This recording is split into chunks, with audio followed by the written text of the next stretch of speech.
So let's extrapolate that on a second. So I drink the Kool-Aid. Microsoft's been talking about verticals and then vertical, stuff. I drink the Kool-Aid because I think it's all about business risk, right? It's instead of being everything to everyone, let's focus on solving problems for one group at a time.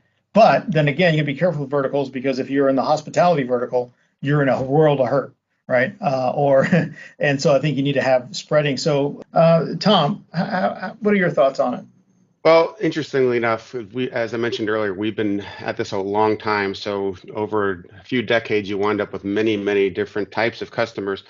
But it's coming down to a few special ones or special verticals you said, and we are changing to really focus on some distribution type customers. One of our customers is Ingram Micro. A lot of folks know who they are.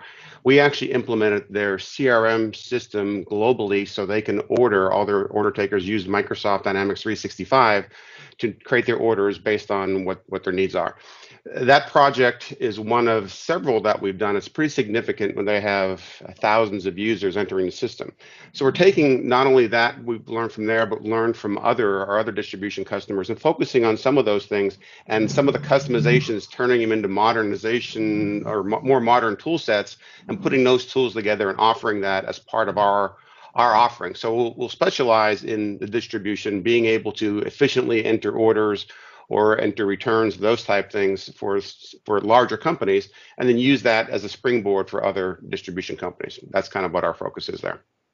Great, thanks. That's really good. And yeah, I'm glad that you mentioned that because people don't know the size of your company and maybe what you do, but you're doing it for Ingram, and everyone here knows Ingram.